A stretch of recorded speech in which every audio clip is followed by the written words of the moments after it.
I'm Mart, and you are watching Mart's Movies Review here on Lear Media. Today I'm going to talk about the movie Top Gun Maverick, which I saw in the IMAX during the week. Of course, it stars Tom Cruise as Pete Maverick Mitchell.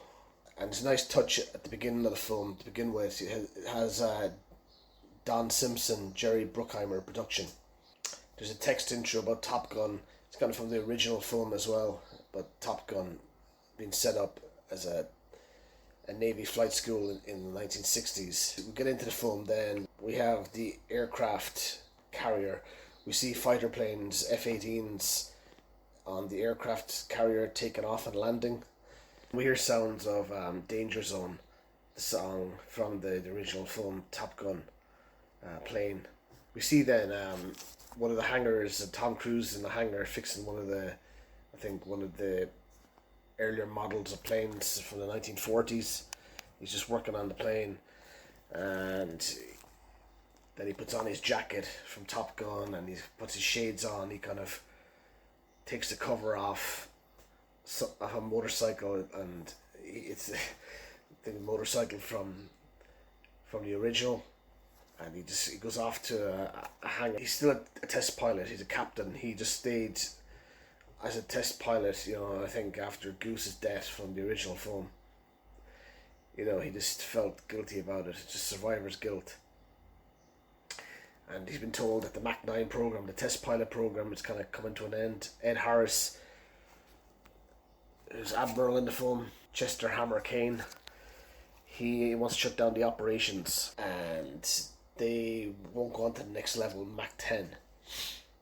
So he gets him board anyway. Before he's got a rebel anyway, and Cruise gets on board one of the fighter jets and tries to go for the speed record, the Mach 10, before Ed Harris arrives. Of course, Harris is kind of crafty and clever to these kind of tricks, so he arrives early anyway, and just as Cruise taken off above his head.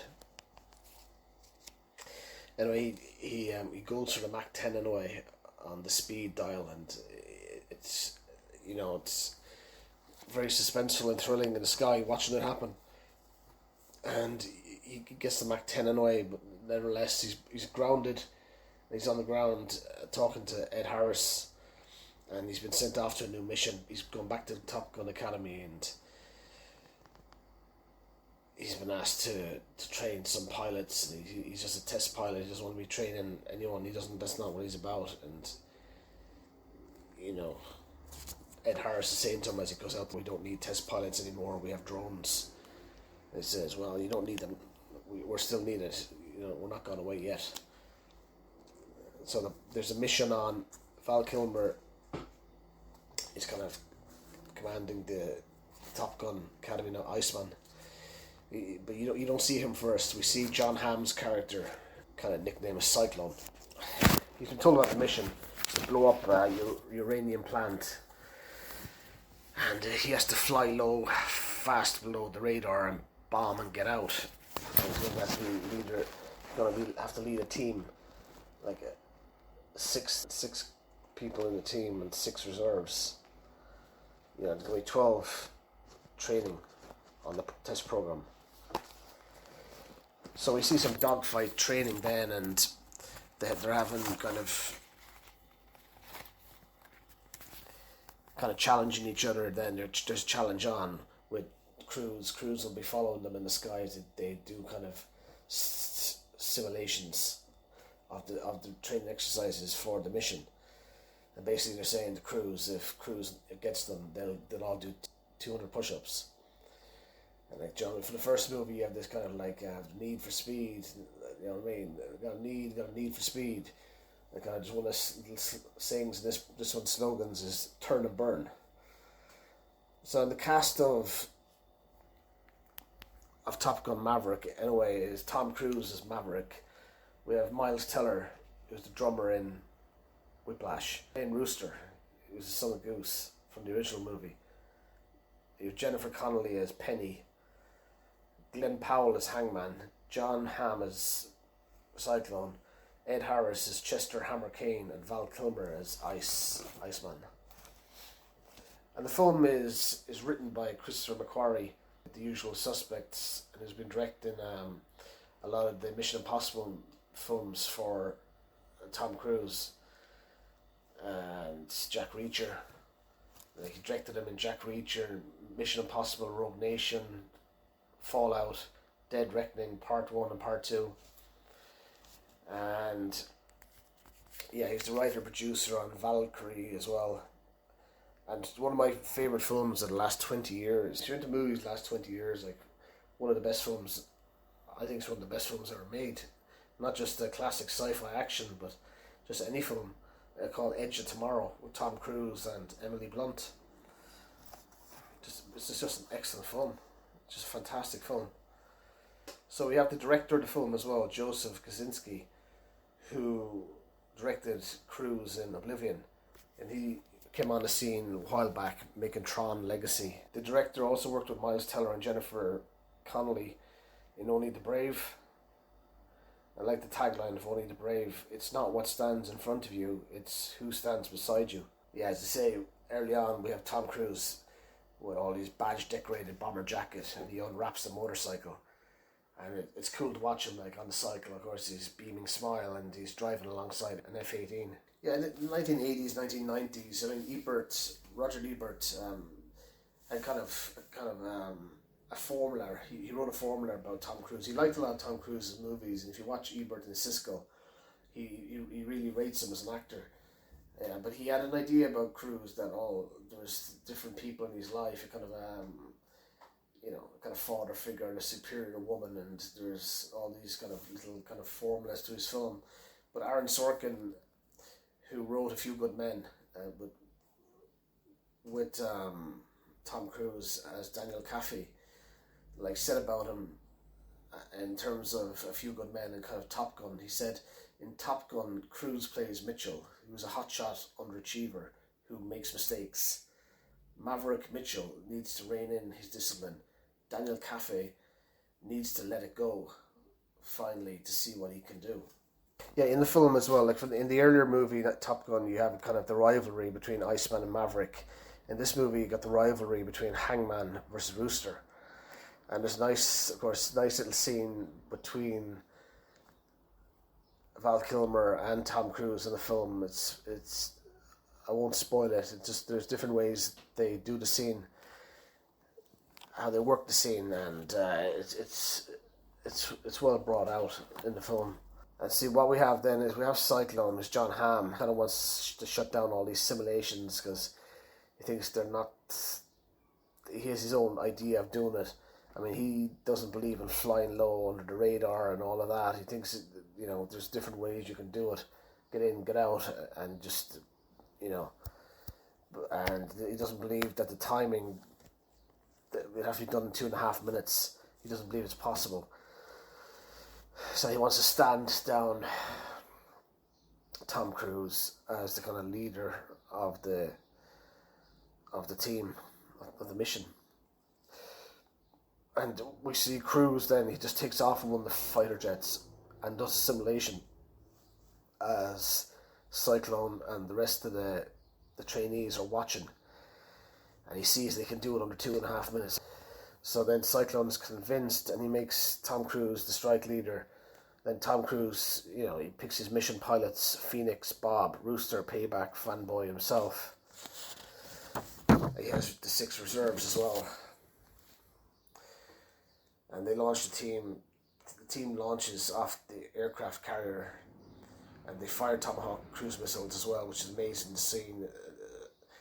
I mean, the flight scenes, the simulation, the training action scenes are amazing to watch. Like, they're unpredictable, and there's especially Tom Cruise's character, and what they're off to do is to destroy the airbase near the plant. And they have success. But they have to be very careful because there's surface-to-air missiles, enemy fighter jets, and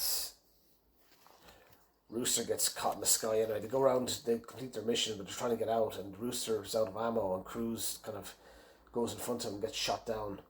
And Rooster thinks he's gone, but Rooster goes back from anyway, and he sees that Cruise escaped. He's on the ground after parachuting out of his fighter jet, and then we see an enemy gunship coming towards him. It looks like it's over for Cruise, and then Rooster blasts it. The two of them end up anyway getting caught, and they end up on the ground after parachuting out himself. Cruise goes after Rooster's parachute, and then there's an enemy strip that they bombed. The enemy kind of strip, takeoff zone, the airstrip, and they're just looking with binoculars, looking to see if there's any vehicle, any kind of flight, any kind of jet they could get off with, take off with. And they see an F-14 Tomcat. It's kind of very old school, kind of Su-57, and they get it up and running and when they're in the air. But there's two kind of similar F-14s in the air as well, and it's very kind of tension. There's a lot of tension, suspense. When Cruise is talking to Rooster, just stay calm. Like, they think they're one of ours, and the planes are kind of positioning themselves around the aircraft. They don't really know what's happening, neither do we. Kind of. Anyway, they kind of make maneuvers anyway, and they're getting shot at, and they're running out of kind of ammunition. And it looks like they've got rid of the two guys anyway, chasing them, and there's one guy after them. Then one new kind of enemy aircraft, jet fighter, and it looks like they're going to get shot. And then the enemy fighter jet gets blasted, and it's Hangman that saves them. He's a bit rebellious like ice, so he's up there and he saves them anyway, and kind of he's cheeky chappy anyway. Kind of says, "Yeah, I know, guys. Don't need to thank me," or something like that. Then you see Maverick and Rooster kind of celebrating along with the rest of the crew on the aircraft carrier. You see them then a time later. You see them, Maverick and Rooster kind of working on, I think, a P-51 Mustang at the hangar, and you see Penny, who was Jennifer Connelly's character. We see bits of her in the film, like just kind of a love interest for Cruise. She drives up in a Porsche and with her daughter Amelia, and you just see the two of them then, Cruise and Jennifer Connelly, taking off on the kind of P-51, not the 1940s aircraft P-51. You see the flight take off into the sunset. Maverick and Penny, Mav and Penn.